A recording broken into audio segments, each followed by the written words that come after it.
got dark, putting the shells around.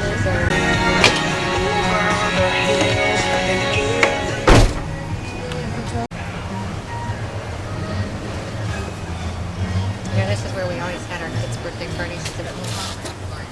What time's the cemetery tomorrow?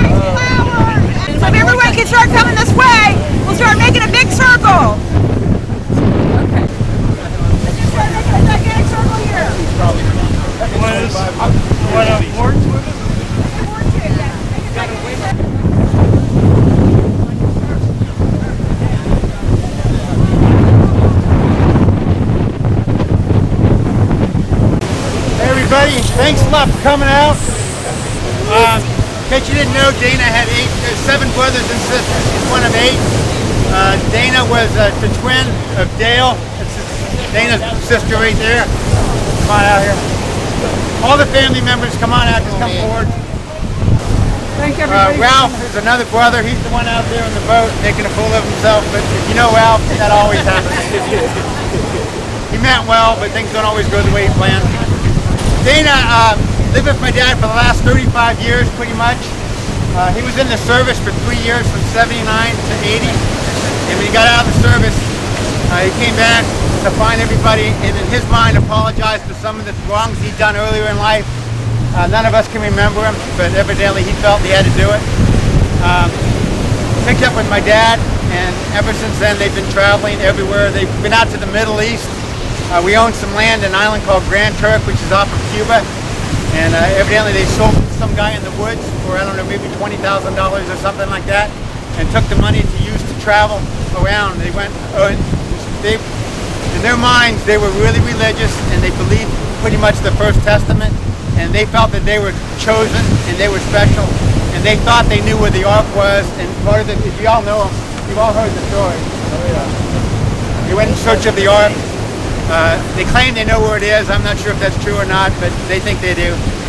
But anyway, they've gone on a lot of trips. They lived in a van for many years, the white van that was parked out here. If you go to Google Earth, you'll see it. It's on Google Earth. And I didn't know this, when Dana was in the service, he was in the Army in Hawaii. If anywhere to go, that's probably the best place to go, and he got picked for the Army in Hawaii. But anyway, I didn't know this till the other day. We found a kind of a logbook, a journal. And in that stuff, he was saying things like he was in the trauma, that's what he did, trauma in the hospital in Hawaii. So because of that, he learned the skill of taking care of older people. And my dad, for the last probably 8 years, had a lot of medical issues. In Mexico, he had a pacemaker put in. Dana took care of him there. And Dana was, I knew the end of my dad's life. He didn't know my dad passed away in March earlier this year, and Dana literally carried him from the van to the bathroom every day, and bathed him and did all the stuff he had to do because my dad's legs were going bad because of bad valve or whatever in his heart. But he was still there. I stole a couple pictures from someone, I'm not sure who, but they took a push-up contest I guess they had on the second night. I thought they were pretty cool, so I stole them, so thanks a lot. Dana had tons of pictures. We got a collection about this big of flash drives that he had, and I haven't had time to go through them all, but I went through a bunch of them. And building that wonderful wooden urn today, and tomorrow we'll be having the actual ceremony at the memorial. Dana was a really cool, creative, sweet person. And we had a lot of fun. Even stuck away to hitchhiking to become active. I was like 6 years old at the time. So he was very creative, and he was a good soul. I say thanks for everybody coming out. We had all these friends. I live in Colorado, so I didn't see him. I saw him about a year and a half ago, and that's the last I saw him. He came by my house. I remember before he moved moved in with Dad, and I gave him one of his last haircuts. And we were really close when we were kids. I was twins, so obviously we were close before we even hit the scene, you know. So it's sad that it's gone so fast, and that's it. I wish I'd have spent more time with him.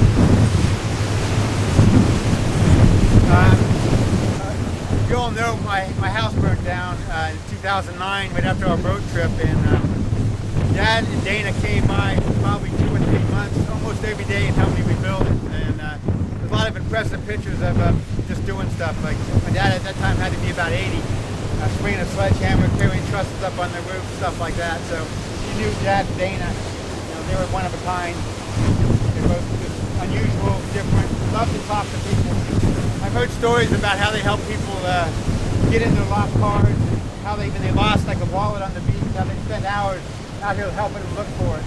I really appreciate all the cool comments you guys made, the stories you let us know about that we would have never found out about had you guys not told us. So I appreciate any stories or whatever you guys post. Feel free to post anything you want. And also, if you have any unique pictures or whatever that you had on Dana, feel free to post them on his Facebook page. And I'll steal them. Sorry. Anybody else want to come out and say a couple words? Feel free. I went to high school with Dale and Dana. I went to their class. I met Dana here. I didn't even know who he was. And then we started a friendship. I used to see him while I was running on the beach. Anyway, this is the board he used to learn on here and surf for a couple years with. So I brought it down here for everybody to see. But I'm really going to miss seeing him down here. He was a sweet, innocent guy, and I really enjoyed him and could learn a lot from him. Dana worked at Cocoa Beach at, I guess, Wild Sports, Wild Adventure Sports or something like that. Taking people out on kayak tours and maybe some jet ski touring. And he loved his job. He talked about how much fun it was to get paid to do something he would have done for free. But anyway, he used the money from that to fund his trip out to California. I think he wanted to go surfing in California, and my dad couldn't justify spending the money to go. So when he saved up his money to go, Dana jumped on it and no hesitation. He went on a trip that he dreamed of going forever. So I mean, if you're ever going to die, everybody's going to have to die. The fact that he died doing something he really wanted to do, and he felt no pain. He was in great physical shape, paddling out, and then wave hit him, hit the pier. He never knew what was happening. Happened just like that. And I'm really glad that we got to see the rescue attempt. It just showed how many, even out there, how surfers come together and try to help each other out. And I'm sure it was a lot harder than it looked. I mean, trying to a dead weight in the water is just really hard to handle. They did a really good job, and I'm really glad that they did it. Place I learned how to surf, and I can only remember seeing Dana and George out here. I mean, even before Dana surfed, he was out here watching, and I can't remember a time not coming to 16th and not seeing them. And coming now, and I hope everybody else can share this place to come and visit him, and everybody else who's here in the ocean with Dana. Great place for a memory of a great person. And I don't know how we could forget to talk about the fact that Dana wanted to run for president of the United States. Maybe not agree with all his philosophies and all that stuff, but I mean, it takes a lot of guts to actually really try. And he was just naive enough to think it could probably happen. You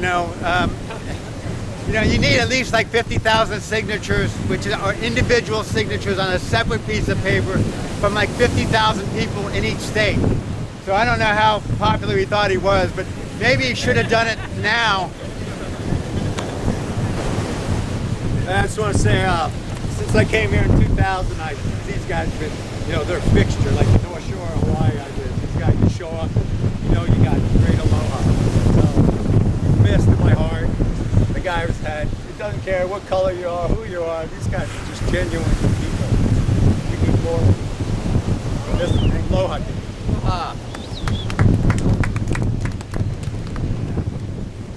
Dana's love, enthusiasm for the sport of surfing is unequal to anybody I've ever met. He's always smiling. He's so, into the sport.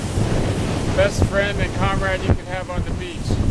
And he, in my opinion, is the ultimate soul surfer. So I didn't know him that well personally, but every time I came up here, him and his dad, I would chat and talk a little bit. Great people.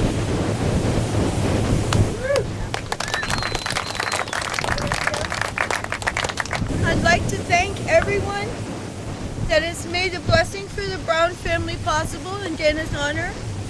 I want to thank everybody who donated, everyone who's come out to show support and love. Dana was a free spirit, and he and George were very religious and godly men. Dana judged no one. He never had anything bad to say about anyone. And it's an amazing thing here. I'm at a loss for words, and you all know me. I never shut up. I just want to thank everybody, all of you, for coming out here and supporting the Brown family, because the best way you can live your life is to bless someone else. And I just want to say thank you to everyone. Thank you to the Brown family for allowing me. It's been an honor. Thank you.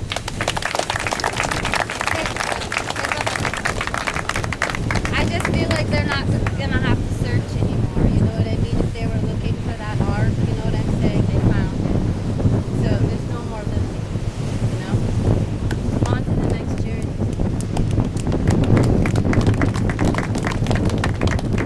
Well, about 3 days before he took off on this adventure, I worked for a company out of Huntington Beach, California called Mother's Polishes and Waxes. So Dana and I would always talk about Huntington Beach, California. I was trying to hook him up with some work out there from a couple buddies of mine. I kind of sparked his interest a little bit more too to go out there. I came back from doing a Barrett Jackson auction show. I polished cars part-time with Mothers, like I said. He came to my shop, and that was the picture that I had as my profile on Facebook. And you know, it's just like we're just hanging out in the shop. We're talking surf, man. We're talking California. We're talking dreams. I just couldn't make it because of financial issues, you know. And my wife was sick, and you know, my kid and stuff. So he's like, man, I took care of Dad. I saved some money. I worked real hard. I got some downtime. What should I do? I said, dude, head on out there, bro. And you know, and he called me every stop that he made. And I said, well, we'll go to Nicaragua when you get back, you know. And he called me that Saturday, wanted to check on my wife because she just had operation. You know, I didn't hear from him a couple days after that or whatnot. And then I seen what happened. You know, and I was just, I showed my boss, Jim Holloway from Mothers, you know, when we were out there in Vegas doing some work. I said, this is my buddy Dana, man. He's out there, you know, he just hit Mexico, you know, see if you can find him some work and stuff. You know, a week later, I showed my boss, I said, dude, remember my buddy Dana? I said, dude, he was surfing Huntington Beach Pier, which is my boss man's spot. He goes, he didn't make it, dude, he was surfing. He's like, I can't believe it, man. I just feel like, you know, he got the ultimate ride, man, and you know, now he's surfing the streets of gold. We're all gonna see him hopefully one day, and we're gonna get that trip. You know what I mean? So I'm gonna miss the guy, man.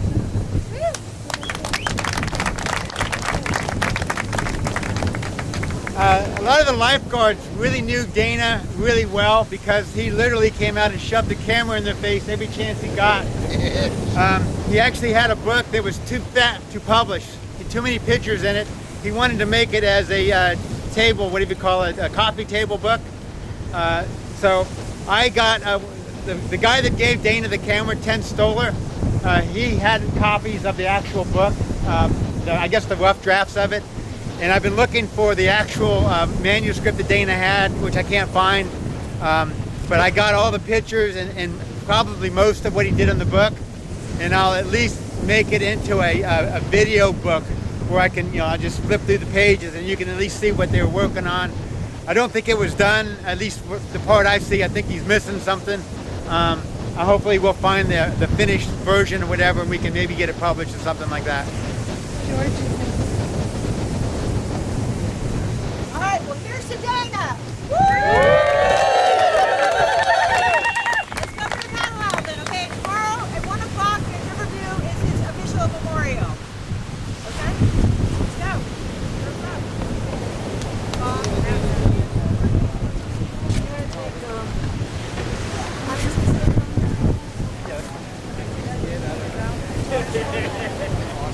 I just want to let you know the police just told me the cars parked along the street will be ticketed at 11:30. They're letting them go till 11:30.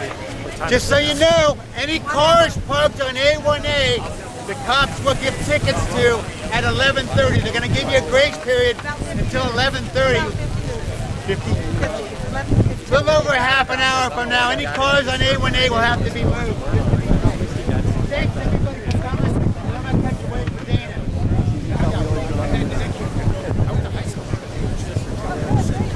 Go tell us. Good to see you. How you doing? I caught away! How you doing, buddy? I know there's a lot of stuff going on, and I appreciate it. You know, I will get on the beach. Come by. You tell them you missed them right there. The camera rolling. Hey, dude, we miss you. We missed the ZZ Top lifeguarding all those years, dude. We used to come walking down the beach, and that's all we do as they walk by. Yeah, you did that? Yeah, everybody would stand on the towers. They'd laugh, wave at us. Cool.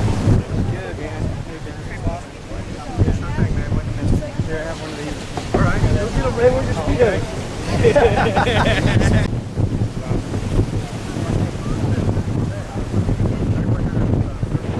I appreciate that. Say hi to Dana. All right, Dana.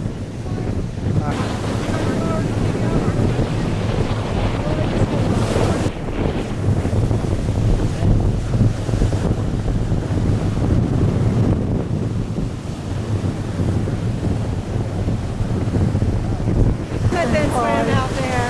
Maybe we can back in. Doesn't show up really well. Bob going out now? Is that Bob? See if I can zoom in.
Soul Surfer, he's surfing in heaven right now.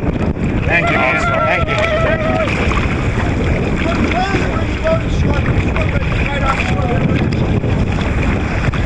Your dad and your brother were man. They were right off the good mold. Yes, sir. Those guys sure know how to everybody.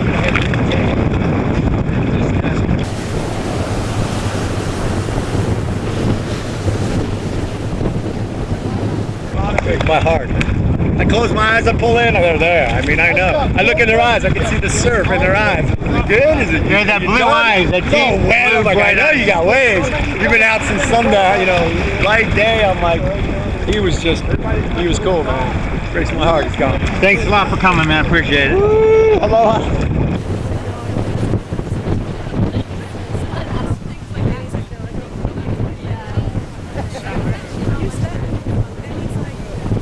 A lot of love to you guys, man. Thank you, man. Good turnout, man.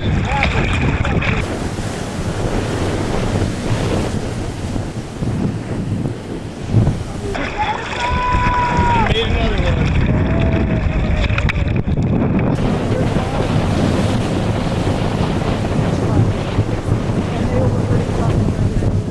Counselors graduated from the high school in, I forget which year,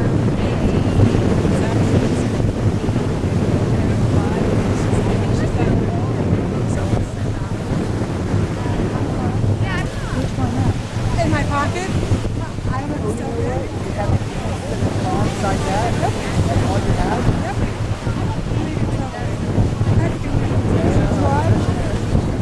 I'm gonna catch a wave for Dana right now. Yeah, that's it. All right, have a good one.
David brought this one out today. He said he found it 10 miles inland in Vieira.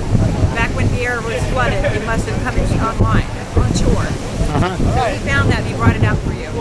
Okay, cool. So you enjoy that. All right, I'm Jeff Arno. Been a friend of Bob Brown's, the Brown family for 25 years probably. Come on over here and honor his brother Dana. Paddle out at 16th Street. Come down the beach, try to find Bob. And we couldn't find him anywhere on the beach. Look down the beach and there they are with the boat, bobbing up and down in the surf. Way down over there. Way down about 17th Street. So of course, run on down there and give him a hand. Had the cast net stuck around the prop. Another Bob Brown adventure, baby. That's all I can say. I ran and got a knife and proved I could no longer run. And I got there, I gave the knife to Ralph, and Ralph was worthless at cutting stuff out. So we found the man. Yeah. Good. Cut it loose. Put a knife in a Marine's hand and we can get it done. At least it turned out. Does it really? Oh no.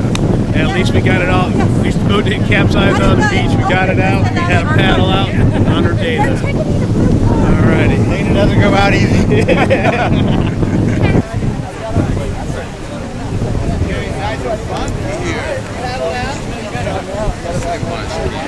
Oh yeah, I'll take you later, bro. Hey Dana, God bless your brother. Don't surf too many waves up there now, man. Be cool in heaven.